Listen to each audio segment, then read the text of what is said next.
എല്ലാ രീതിയിലും യുദ്ധത്തിനുള്ള പണപ്പുറപ്പാടാണ് ഇസ്രായേലിൽ നടക്കുന്നത്.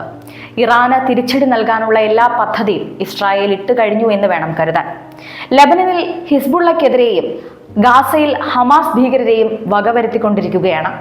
ഏത് സമയത്തും ഇറാനും മറുപടി നൽകണമെന്ന തീരുമാനത്തിൽ തന്നെയാണ് ഇസ്രായേൽ ഇപ്പോഴുള്ളത്. എന്നാൽ അമേരിക്കയുടെ സമ്മർദ്ദം ഇതിന് വിലങ്ങുതടിയാകുന്നു എന്ന് വേണം കരുതാൻ. ഏതായാലും പശ്ചിമേഷ്യൻ രാജ്യങ്ങളായ ഇറാനും ഇസ്രായേലും തമ്മിലുള്ള തുറന്ന യുദ്ധം ഉണ്ടാകുമെന്ന വിലയിരുത്തലിൽ തന്നെയാണ് ലോകം ഇപ്പോഴുള്ളത്.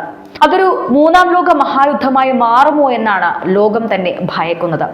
അങ്ങനെ വന്നാൽ ഒരു ലോക അവസാനം ഉണ്ടാകുമെന്ന് തന്നെയാണ് നിരീക്ഷകർ അടക്കം പറയുന്നത്. ആദ്യം സൈബർ ആക്രമണം, പിന്നാലെ വ്യോമാക്രമണം, കടലിൽ നിന്നും കരയിൽ നിന്നും മിസൈൽ അയക്കും, അതിനുശേഷം എണ്ണപ്പാടങ്ങൾ കത്തിക്കും. ഇങ്ങനെയാണ് ഇറാനിലെ ആക്രമണത്തിന് ഇസ്രായേൽ പദ്ധതി തയ്യാറാക്കുന്നതെന്നാണ് റിപ്പോർട്ടുകൾ. ഇതിനിടെ തിരിച്ചടിച്ച് ഇറാൻ പ്രകോപിപ്പിച്ചാൽ അണ്വായുധ ശേഖരത്തിന് മേൽ ബോംബാക്രമണവും ഇസ്രായേൽ പദ്ധതികളിലുണ്ട്.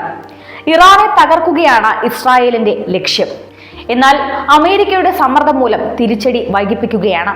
ഹിസ്ബുള്ളക്കെതിരായ ഇസ്രായേലിന്റെ നീക്കങ്ങളിൽ ലോകരാജ്യങ്ങൾ ഒന്നടങ്കം ഞെട്ടിയിരുന്നു. നമുക്കറിയാം, പേജർ ആക്രമണത്തിലൂടെ ഹിസ്ബുള്ള കേന്ദ്രങ്ങളെ ഇസ്രായേൽ ആദ്യം വകവരുത്തുകയായിരുന്നു. ലെബനോണിൽ ഹിസ്ബുള്ള തീവ്രവാദികൾക്ക് സ്ഫോടക വസ്തുക്കൾ നിറച്ച പേജറുകൾ നൽകി സ്ഫോടനത്തിലൂടെ 37 പേരുടെ മരണത്തിനും 3000 പേരുടെ പരിക്കിനും വഴിയൊരുക്കിയിരുന്നു. ഇതോടെയാണ് ഹിസ്ബുള്ള എന്ന തീവ്രവാദ ഗ്രൂപ്പിനെ തന്നെ ഞെട്ടിച്ചു കളഞ്ഞത്.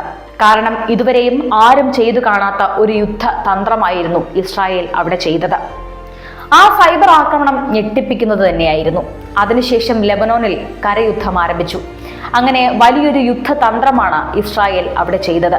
ഇതിനെയും വെല്ലുന്ന പദ്ധതികൾ ഇറാനിലേക്കുള്ള ആക്രമണത്തിന് ഇസ്രായേൽ തയ്യാറാക്കിയിട്ടുണ്ടെന്നാണ് ഇപ്പോഴുള്ള റിപ്പോർട്ടുകൾ. തെക്കൻ ലെബനനിലെ ചില ഗ്രാമങ്ങൾ കേന്ദ്രീകരിച്ചും കരസൈനിക നീക്കം നടത്തുമെന്ന് ഇസ്രായേൽ പറഞ്ഞിരുന്നു. ഇതോടെയാണ് ഹിസ്ബുള്ളയുമായുള്ള യുദ്ധം അടുത്ത ഘട്ടത്തിലേക്ക് കടക്കുന്നുവെന്ന ഇസ്രായേൽ മുന്നറിയിപ്പും എത്തിച്ചത്. തെക്കൻ ലെബനനിലെ പലസ്തീൻ അഭയാർത്ഥി ക്യാമ്പിന് നേരെ ഉൾപ്പെടെ ആക്രമണം നടന്നതായാണ് പിന്നീട് വിവരങ്ങൾ ലഭിച്ചത്. തെക്കൻ ലെബനനിലെ ഇസ്രായേലുമായി അതിർത്തി പങ്കിടുന്ന ഹിസ്ബുള്ള സാന്നിധ്യമുള്ള മേഖലകളെയാണ് സൈന്യം നോട്ടമിട്ട് തിരച്ചിൽ തുടങ്ങിയത്. വ്യോമസേനയുടെയും ആർട്ടിലറി വിഭാഗത്തിന്റെയും പിന്തുണയോടു കൂടിയാണ് കരമാർഗമുള്ള ഇസ്രായേലിന്റെ ആക്രമണം നടന്നത്. ഇതോടെ ഏത് നിമിഷവും ഇസ്രായേലിനെ ആക്രമിക്കാൻ നോക്കിയിരുന്ന ഇറാനും ഇസ്രായേലിനെ തിരിച്ചടിക്കാൻ തുടങ്ങി. ഇതോടെ കാര്യങ്ങൾ വഷളായി. ഇസ്രായേലിന്റെ മണ്ണിൽ ഇറാൻ മിസൈൽ ആക്രമണവും ആരംഭിച്ചു. പെട്ടെന്നുള്ള പ്രത്യാക്രമണത്തിൽ ആദ്യം ഇസ്രായേൽ ഒന്ന് ഞെട്ടിത്തെരിച്ചു. പക്ഷേ നാശനഷ്ടങ്ങളും ആളപായവും രാജ്യത്ത് ഉണ്ടായിട്ടില്ല എന്നാണ് ഇസ്രായേൽ പ്രധാനമന്ത്രി നെതന്യാഹു പറഞ്ഞത്. ഏകദേശം 180ഓളം മിസൈലുകളാണ് ഇസ്രായേലിന്റെ മണ്ണിൽ പതിച്ചത്.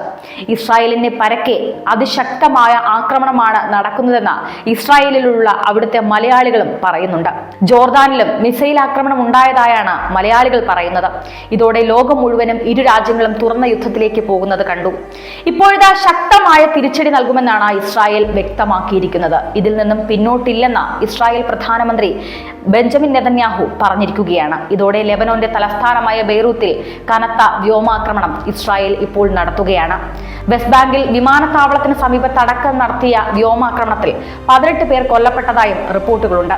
ഇതിനിടെ ഹിസ്ബുള്ള തലവനായിരുന്ന ഹസൻ നസ്രല്ലയുടെ മരുമകൻ ഇസ്രായേൽ വ്യോമാക്രമണത്തിൽ കൊല്ലപ്പെട്ടെന്ന് റിപ്പോർട്ടുകളും പുറത്തു വന്നിട്ടുണ്ട്. ഏതായാലും ഒരു മൂന്നാം ലോക മഹായുദ്ധത്തിലേക്കാണ് ലോകം തുറന്നു വെക്കുന്നത്.